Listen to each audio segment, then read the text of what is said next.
past video that we have seen, we are all enlightened that research is a scientific investigation into a specific problem for the purpose of finding solution to it. Before we dig deeper into our main topic today, we are all wondering, what does ethics mean? Ethics are personal code of conduct based on respect for oneself, others, and surroundings, and it is governed by the principles of assumption underpinning the way individuals or organizations ought to do or conduct themselves. Meaning, ethics refers to well-founded standards of right and wrong that prescribes what human ought to do. This holds moral values, honesty, and fairness. So as in the research, there are responsibilities, moral and values one must perform or conduct. That is why, a part of this chapter 3, we are focusing on research ethics. So what does research ethics mean? Research ethics are principles about researchers and research organizations on how they conduct themselves while dealing with the research participants, other researchers, colleagues, the users of their research, and society in general. Let us always put this in our mind that research ethics is one of the factors that contributes to achieve quality of research. So, it involves the application of fundamental ethical principles to research activities, which include the design and implementation of research, respect towards society and others, scientific misconduct, and the regulation of the research. So, that is research ethics. So, when there is research ethics, there are also fundamental principles that our research ethics must have. So, first principles of ethics is respect for persons. When we talk about respect for persons, this principle incorporates two elements that deal with respecting people in regard to research. 1. Researchers must respect that individuals should make their own informed decisions about whether to participate in research. 2. Some people in society may not have the capacity to make fully informed decisions about what they do or what happens to them. This could include young children, people who are very ill, or those with mental disabilities. In such cases, these people should be protected and only be included in research under specific circumstances, since they cannot make a true informed decision on their own. So the second principles of research ethics is the what we call beneficence. So when we talk about beneficence, this is the action that is being done for the benefit of others. This principle states that research should first Do no harm. The purpose of health research is to discover new information that would be helpful to society. The purpose of research should never be to hurt anyone or find out information at the expense of other people. Second, maximize benefits for participants and minimize risks for participants. The purpose of much research involving humans is to show whether a drug is safe and effective. This means participants may be exposed to some harms or risks. Researchers are obligated to do their best to minimize those possible risks and to maximize the benefits for participants. The third is justice.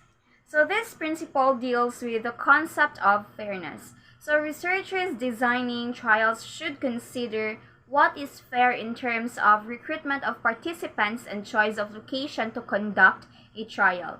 So this encompasses issues related to who benefits from research and who bears the risk of research. So it provides the framework for thinking about these decisions in ways that are fair and equitable.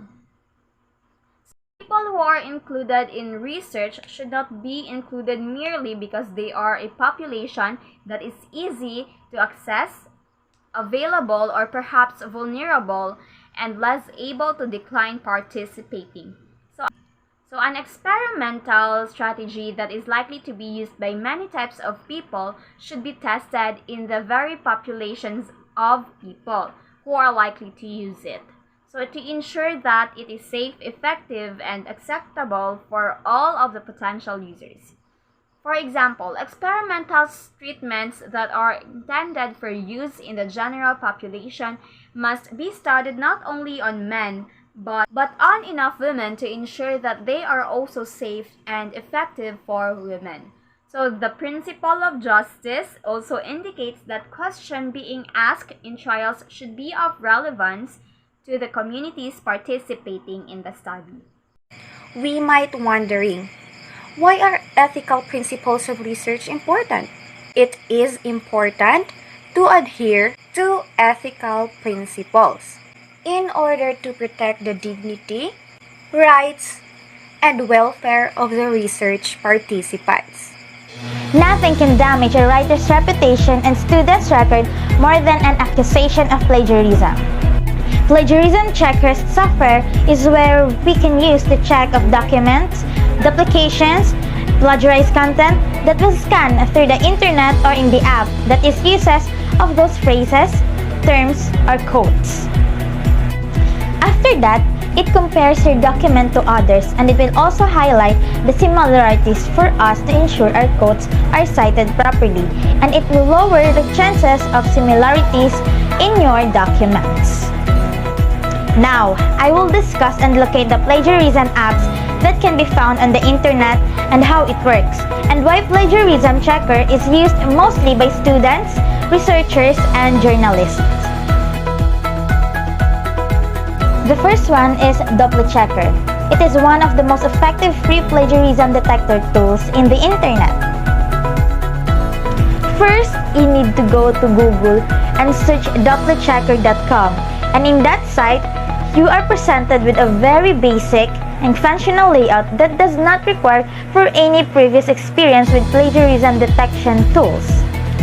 Checker enables you to either copy and paste your text in the field and then check it for plagiarisms, or upload a document or text file from your computer. After pressing the check plagiarism, it will provide a result in percentage. So the Checker provides absolute comfortable to users, unique content ratio in percentage, clarify plagiarized resources in numbers, most accurate plagiarism checker ratio, and click Make it unique to remove plagiarism and best matching detection. The second one is the Plagiarisma. Plagiarisma is a basic and easy to use. It is a multi-purpose plagiarism detection tool that is used by students, teachers, writers, as well as various members of the literacy industry. First, you need to go to Google and search for plagiarisma.com. Copy and paste or type your text in the appropriate field, provide a URL or upload a file from your computer, and it is supported with different file types. Beside the text box, you are shown the percentage for checked, unique, and plagiarized. Phrases or sentences shown in the result below are the ones that our plagiarism detector has identified as plagiarized and already exist online, along with the match percentage. These two apps are the examples of plagiarism checker, and there are so much more tools readily available on the internet, providing the best services to users in plagiarism checker.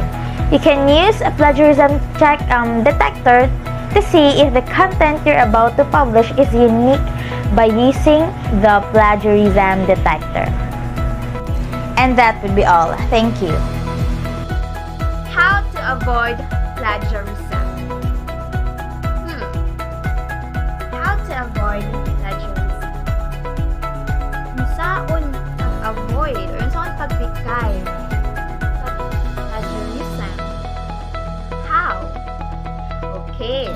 So first, let's define plagiarism. So plagiarism is an act that is separate from the intent of the person who commits it. Even if the person has no malice, he or she can still be guilty of plagiarism if he or she fails to properly attribute or cite a source. Plagiarism damages one's credibility and gives one's school or institution a bad name. It is considered a serious offense in all institutions and professions. The good news is that it can be avoided. By how? Right? How can you avoid plagiarism? Simply by adhering to proper citation and referencing standards. So plagiarism is one of the most common forms of intellectual dishonesty in research. If we continue copying and pasting online materials without proper citations or proper attributions to the authors or to the source of the book, to the source of the internet, we can be put behind bars or accused of plagiarism. Why do we need to avoid plagiarism? So avoiding plagiarism is a paramount as a writer because it compromises your integrity. Aside from losing the respect of your mentors and your peers, it could cost you valuable professional referrals, and future career advancement. If you're still in school, plagiarism may result in lost financial aid or leadership role.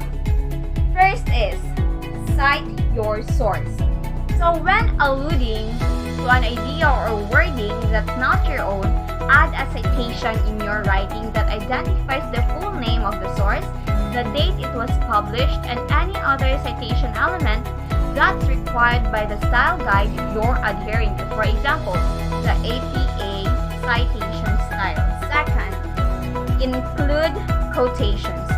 If you insert a source words into your writing verbatim, one of the most simple yet obvious ways to avoid plagiarism is by using quotation marks around the text to denote that the words aren't your own or aren't yours. So a direct quote should also cite the source so that readers know who the quote is from or who is the author of the quote or who is the owner of the quote, right? Third is paraphrase. So paraphrasing is rewriting a source's ideas or information into your own words without changing its meaning. But be careful. Paraphrasing can slip into plagiarism if done incorrectly. Fourth, present your own idea. So instead of parroting the source's ideas or words, explore what you have to say about it. Ask yourself what unique perspective or point you can contribute in your writing that's entirely your own. In mind that if you're alluding to a source's ideas or words to frame your own point, you'll still need to apply the guidelines above to avoid plagiarizing. Fifth is use plagiarism checker. So while conducting your research on a topic, some phrases or sentences might stick with you so well that you inadvertently include them in your writing without a citation. So when in doubt, using an online plagiarism checking can help you catch these issues before submitting your work. Questions can be helpful in avoiding plagiarism in your work, and it is worth the effect. In addition to being more aware of what constitutes plagiarism, figuring out how to avoid plagiarism ultimately takes daily practice. That should be all.